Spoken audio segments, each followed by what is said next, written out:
Let me ask you something. Is your environment helping you grow, or is it holding you back? When I started shifting my environment, at work, at home, and even in my mind, everything changed. Today we're diving into bridge number 4, the environment bridge. Your environment is this invisible force that shapes everything in your life, sometimes without you even noticing. Whether it's your physical space, your relationships, or the habits you reinforce, it is either pulling you away from or pushing you towards your goals. I've seen it in my own life. When my environment has been chaotic, a mess, or not reinforcing the positive habits that lead me to my goal, everything goes astray. Once I cleaned it up, I started showing up differently, more focused, more intentional, more on purpose.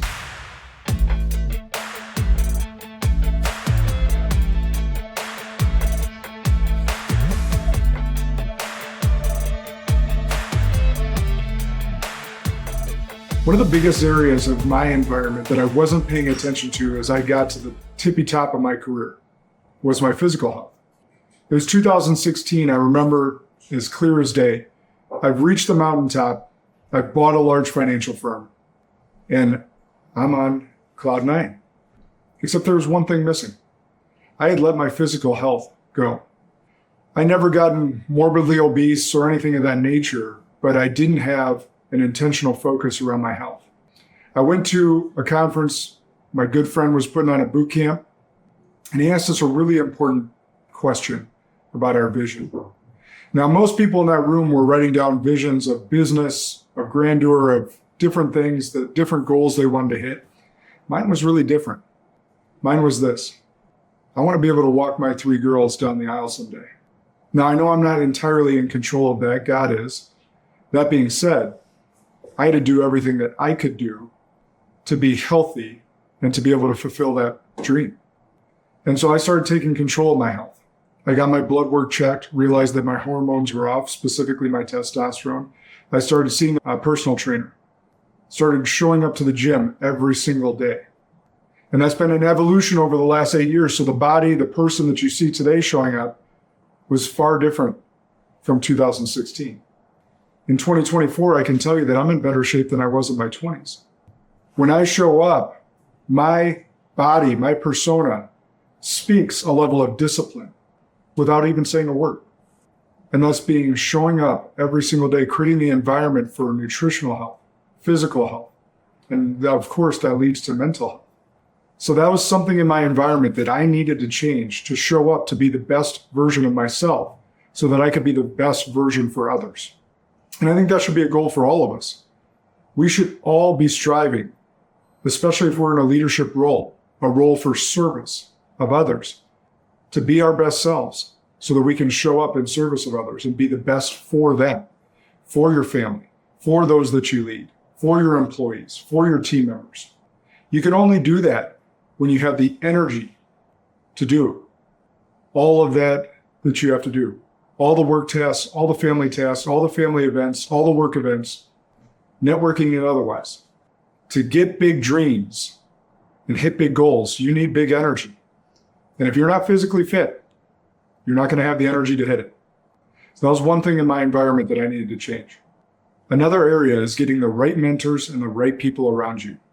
This environmental piece is huge and has played a huge role in my life. For as long as I can remember, I've had a coach.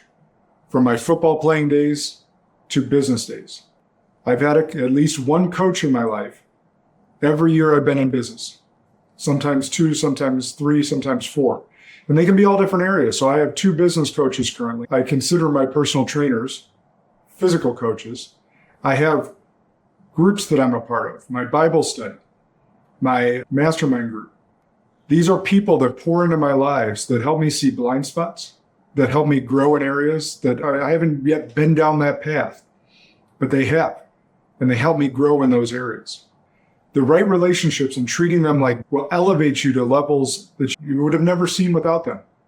So feeding into those relationships, like we talked about in Bridge 3, is crucially important. I will also say that you have to set up boundaries in your life for the wrong relationships, whether it's family, and let's key in on family real quick.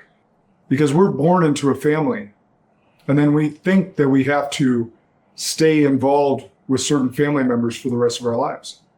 Well, if that family member is toxic to you, you may have to set up some boundaries, including cutting them out, because they're not part of your future, they're part of your past.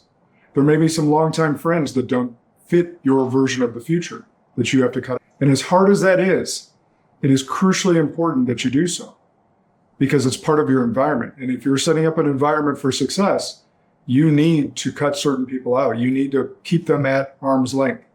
It's crucially important to set up your environment to win so that you can be your best for the people that count on you the most. So some key action steps. Audit your space. What does your space say about you? Is it conducive for you to work? Some say a cluttered desk is a cluttered mind. For ADD folks like me, every pile on my desk has a purpose.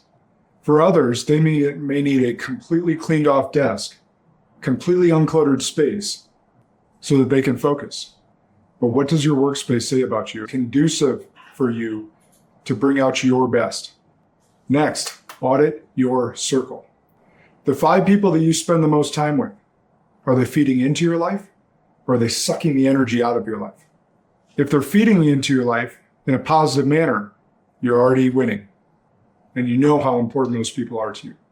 If you have some people in your circle that are negating those positive traction energy units that you're trying to put out into the universe, it's time to cut them loose. As hard as it may be, they don't fit your version of the future. Next, set good triggers. Set triggers that fuel good habits. Make the good things easy and the bad things extremely hard on yourself. For example, keep healthy snacks around. Keep healthy snacks within arm's length. Keep any candies or bad foods really hard to get. Better yet, don't have them at all in the house, in your office, anything of that nature. But at the very least, make it an extra effort so you have an extra thought that goes, do I need that? I learned this rule a long time ago with food in particular. To ask yourself the question, is this fuel or is this fun? Meaning, is this going to fuel my body, give me the energy that I need in a positive manner, or am I just eating this for enjoyment? If it's enjoyment, it's probably not good for you. And that's just a simple question you can use to get yourself on those good habits of fueling your body with good food and cut out the crap. Another example might be putting your phone in a different room, in a lockbox, whatever it may be, to keep you focused on the task at hand. These things are the ultimate distractor. There's a reason mine is upside down right now. I can't get the alerts. I can't see something pop up. It's out of sight, out of mind. So do that with your phone. Set up these good triggers for yourself that will fuel your good habits. And one of the keys with that, if you have kids, when you get home, put it away. I've learned to do that. And when I get them to bed, I can pick that thing back up and actually dive into email or any closing out tasks for the day. Next, celebrate your wins. I'll say that again because it's that important. Celebrate your wins. Us type A driven people have such a hard time with this because we're like, great, we accomplished that. What's the next thing? What's the next thing? We don't know if we're going to wake up tomorrow. We don't know if we're going to make it home tonight. So if you're not celebrating your wins, what's it all for? So create an environment for when you have success, you have a win to celebrate. And how are you going to celebrate? Is it going to be a long weekend away with your spouse? Is it going to be a trip with your kids? Is it just going to be a purchase, a cool purchase for you? Create that environment to win and celebrate the win. Otherwise, what is it all for? So I'm speaking directly to you, type A's, hard-charging, competitive people, because that's me. And I've struggled with this throughout my career. And now I'm finally getting better at it. Celebrate your wins. In the next video, we're going to dive into the last bridge, the final bridge. Bridge 5, legacy. It's about how you live a life of significance that outlasts. If this message resonated with you, hit the subscribe button. Share it out with friends. Share it with someone that you think will benefit from hearing the message. Let's build these bridges together. And speaking of environment, we've created the perfect space for you. At Five Bridges Farm, we've got 80 luscious acres where you can bring yourself, your team, your family out to disconnect from these Zoom screens, to disconnect from your phone, to disconnect from fluorescent lights that hover over your offices. Get out into nature, get into a spot that's conducive for thought, for collaboration, and for fun. If you want an opportunity to come out into one of the most serene, beautiful pieces of property you've ever been to, go to www.5bridgesfarm.com.